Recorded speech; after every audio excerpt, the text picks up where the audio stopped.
My name is Jim Manning, and I'm the author of Patriotism, Unhinged, available worldwide through online retailers. I live in Norfolk, Virginia. I've lived here all my life. I'm originally from Pittsburgh, but after the Marine Corps, I decided to come to Old Dominion College at that time. Now it's a university. And I've made my life here. And it's a lovely, lovely city. But its history during the Second World War, was pretty brutal. A lot of prostitution, a lot of fights between people at bars, that sort of thing. People don't know that because they don't live here. It's a Navy town. Yeah, it was a Navy town. When you think about the assassination, of course you think about Dallas, where it happened. A lot of people think about Pittsburgh because Cyril Wecht had to be probably the most accepted opinion in the United States for what happened. He was a doctor, he was a lawyer, he was a brilliant, brilliant man, and we lost him about 6 months ago. But also, at Old Dominion University, there was a groundswell of interest at the time that Jim Garrison brought the indictment, the first and only indictment in the assassination. And Mark Lane was here. Jim Garrison, had I called him back, would have been here. The threat on my life was something that, came out of nowhere. It was very odd how it happened because I was working at a jewelry store in downtown Norfolk, which is now a restaurant called 219. It was Rogers Jewelers in 1968. And I worked there selling diamonds to sailors for their girlfriends or mother's brooch pin with a diamond in it. I worked there with 2 or 3 other guys. There was a man who worked there on occasion. He was what we call a watchman. He had a bench and, little glass with a thing on it. He would fix watches. He would work there for 2 weeks. You wouldn't see him for a month. Then he'd be there for maybe 2 months. Then he was gone again. He was in and out.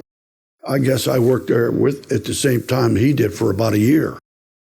One of the things that always annoyed me was that on his watch bench, he had a .357 Magnum gun, and he had a white bar towel that he put over top of it so you couldn't see it. And I wondered why he did that. I think I convinced myself that, he probably was worried about being robbed or something because it was a jewelry store. Well, anyway, I one time said to the manager, who was a very good friend of mine, "Bill, what's the deal with this guy? He comes in, he goes out, he's there, he said, what's the deal?" He said, don't worry about him. He says, he's some kind of government spook. And I said, a government spook? He said, yeah, he goes down south for the government. After this ad appeared in the paper, and I went in, maybe this is 4 days after the ad, he was there. He mentions me to come over with 2 fingers like this.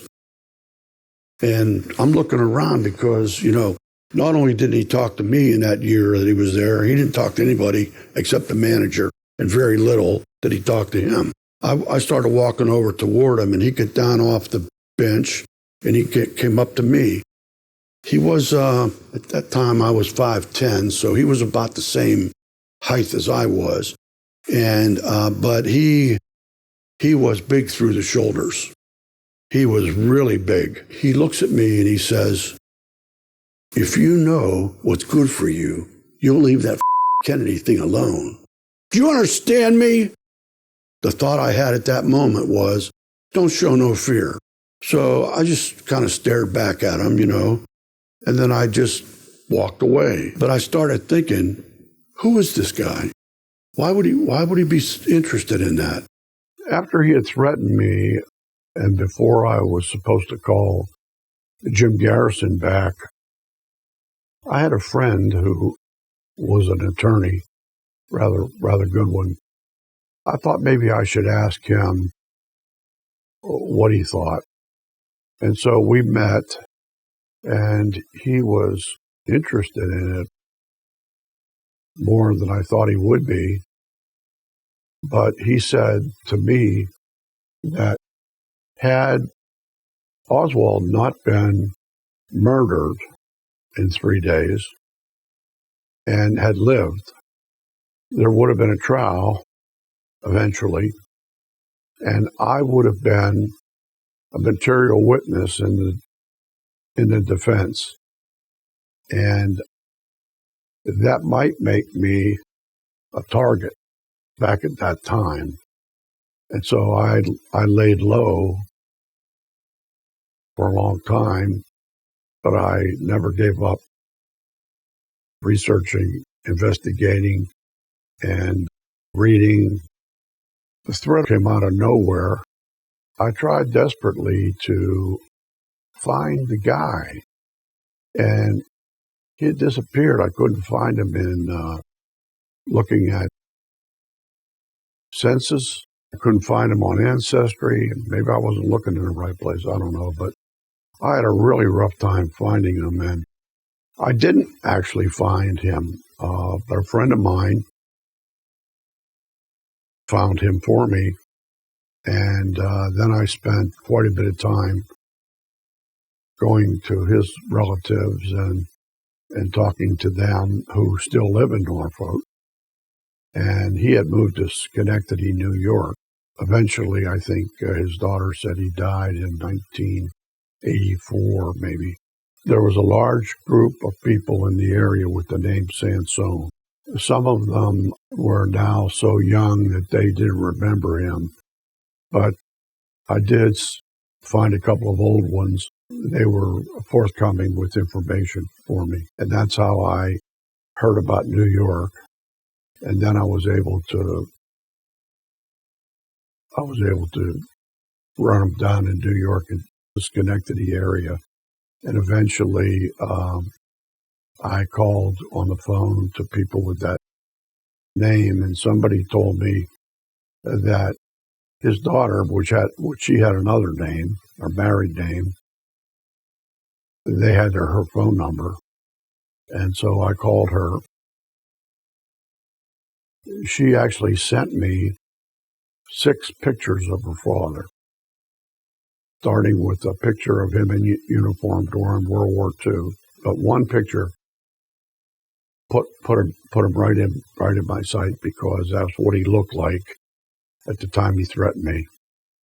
Well, I think people that are interested in it, that live in the area, probably be surprised to find out that both Fiorini, Sturgis, and Sansone were active with the Central Intelligence Agency.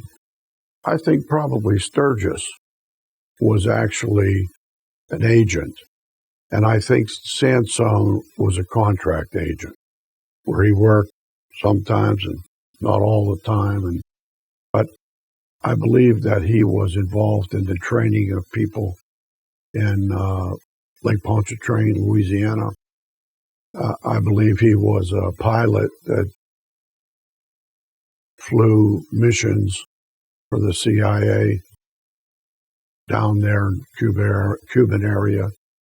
I think maybe he moved up to Schenectady area. Maybe there was somebody up there he knew. Maybe another relative that moved up there.